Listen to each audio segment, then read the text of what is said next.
If you have not watched The Tragedy of Love Season 1, here is the prologue.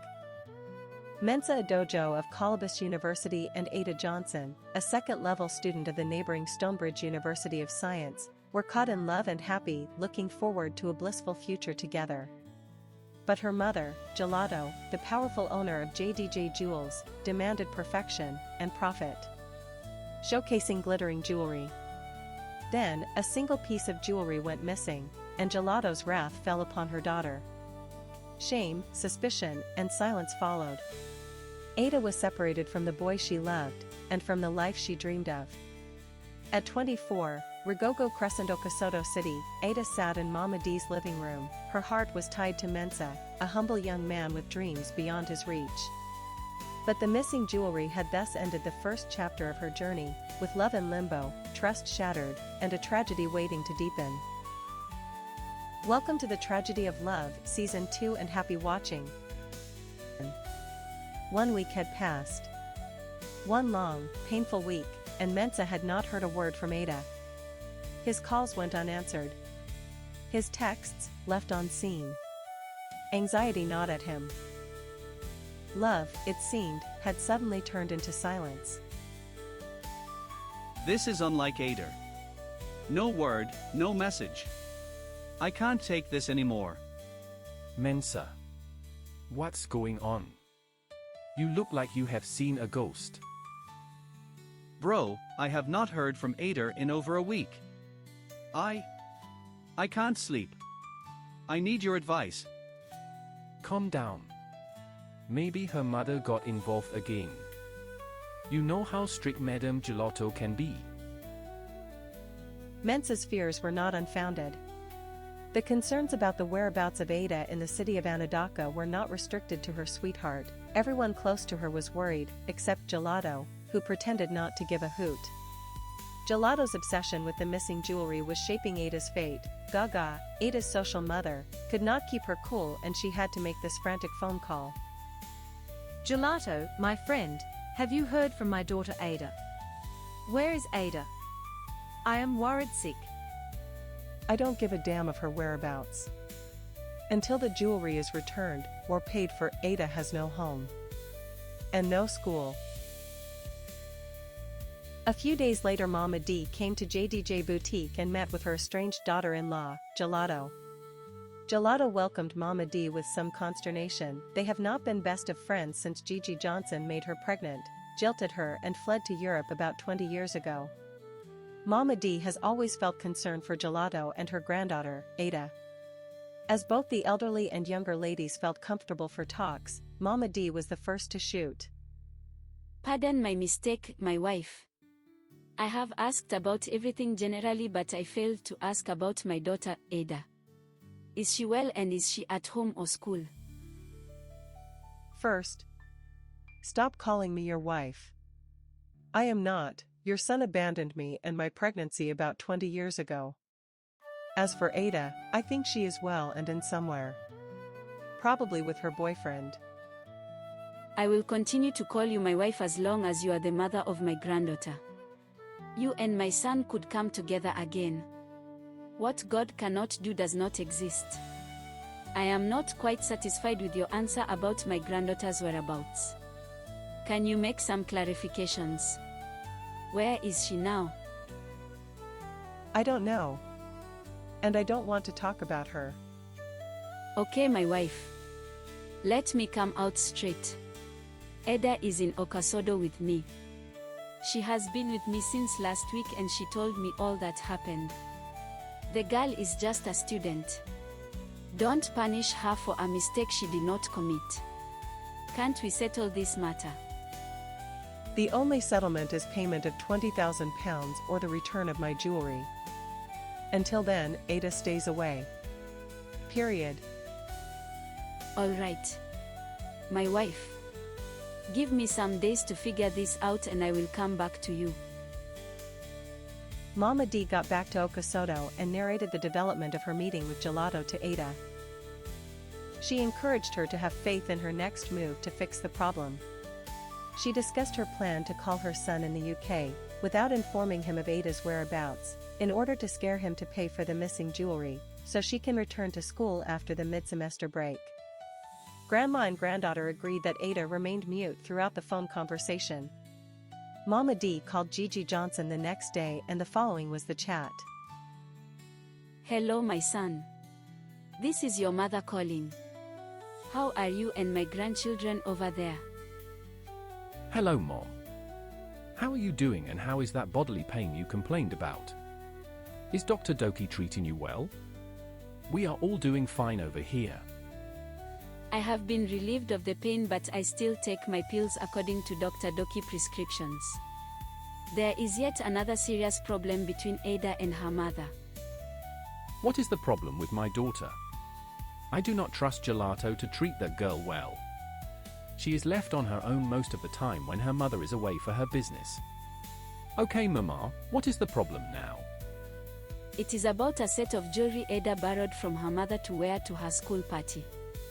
The jewelry got stolen and Jolato chased her out of the house, locked her door and threatened to disown her unless she returns her jewelry.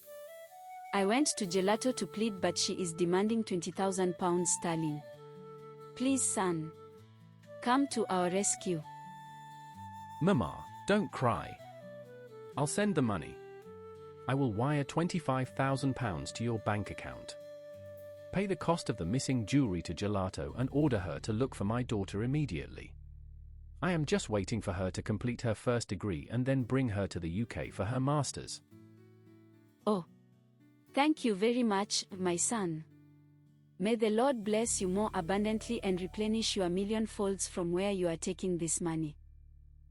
Mama D explained every detail of the missing jewelry to Gigi and there was great relief for Ada and her grandmother when Gigi promised to wire the amount of the missing jewelry to Mama D's bank account in a few days. With Gigi's intervention and £25,000 sterling received by Mama D, Ada and her grandmother went to Anadaka City and resolved the missing jewelry's issue. Ada returned home and resumed school after the mid-semester break, though scars of the ordeal lingered. Besides the scars, Ada's heart was heavier. Mensah was missing and his whereabouts unknown by his close friends and coursemates.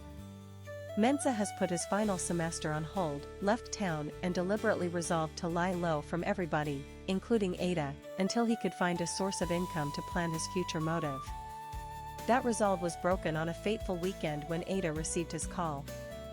Her excitement knew no bounds and quickly, she prepared to make a trip to Sodito City, to meet Mensah, flesh and blood. Their meeting recorded this chat.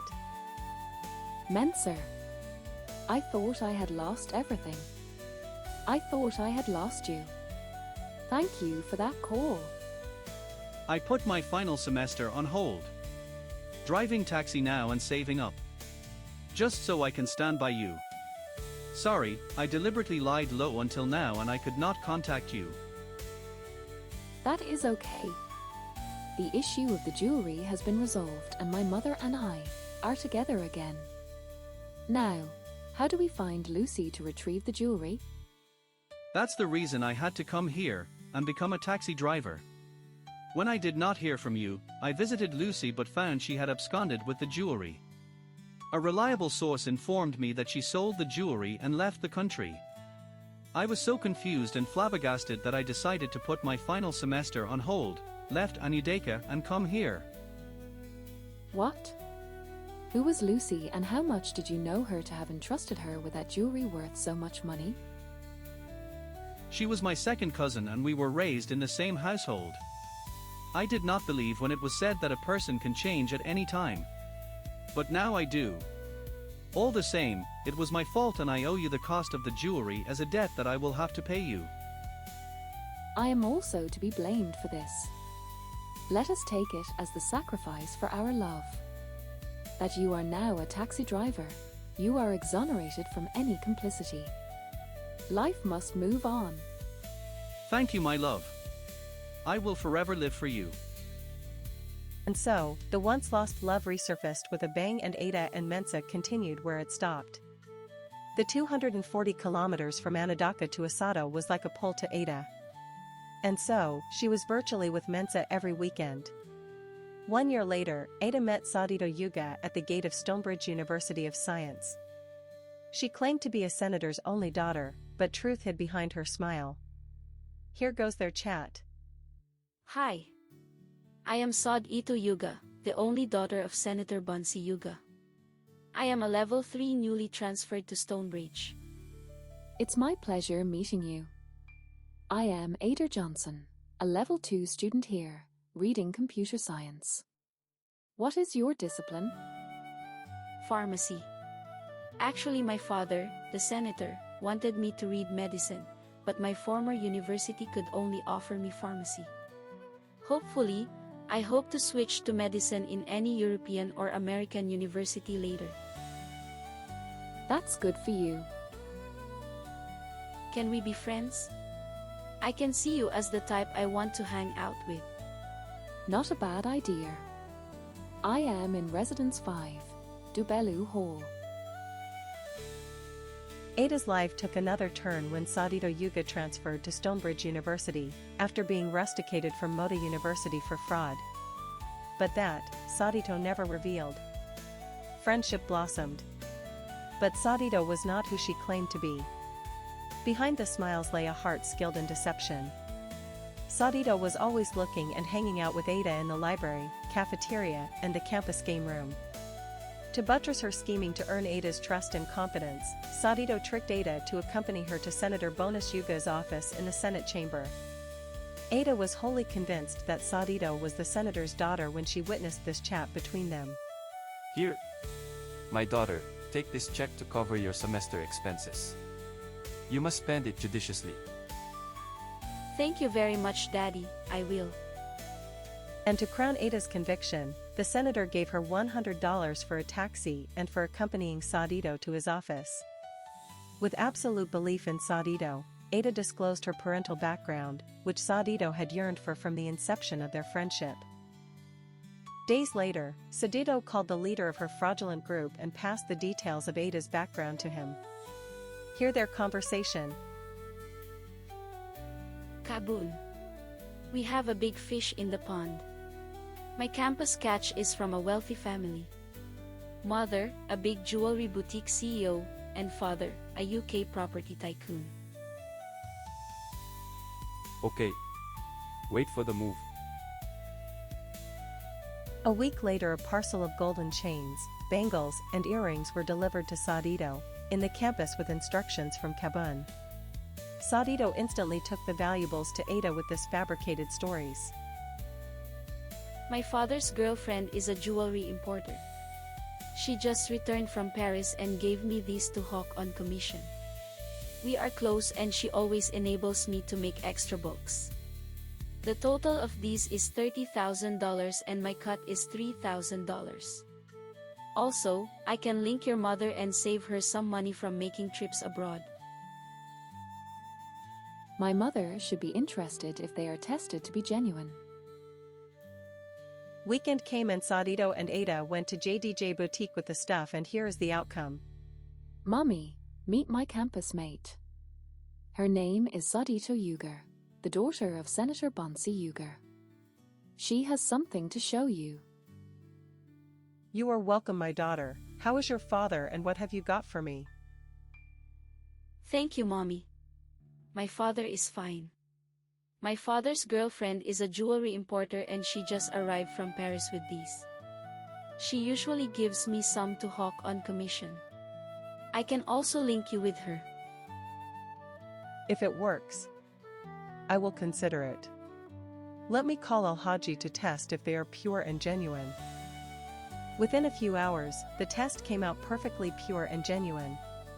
Jolato drove Sodito to the bank to pay $30,000 for the consignment. Jolato gave her business card to Sodito for contact whenever there are more consignments. Trust blossomed. Profits grew. But the trap was also set. Sodito has got Ada where she projected and her gang were in the shadow mapping out what they knew best to do. It only took 3 months for Sodito and her gang's nefarious scheme to mature. On a fateful Thursday evening, Jolato got a call from Sodito that her father's girlfriend had arrived with new consignment. The call came when Gelato's stock was getting low, and so, she promptly arranged for the delivery on Saturday morning. And the deal? Mommy, $85,000 worth here. Pure gold. Straight from Dubai. Good. I will take them. Money exchanged hands. Jewelry locked in an iron case. Days later Al-Haji delivered another consignment and in the process tested some of Sodito's consignment and declared, Madam, they are all fake. Not worth more than $2,000. Jolato dropped Sodito's bag of jewelry on the floor, shaking with rage. Sodito vanished. And another battle line drawn. Between mother and daughter. What happens after this? Can Ada wriggle out of this? How? Watch out for The Tragedy of Love, Season 3 next week. Like, share, comment, and subscribe.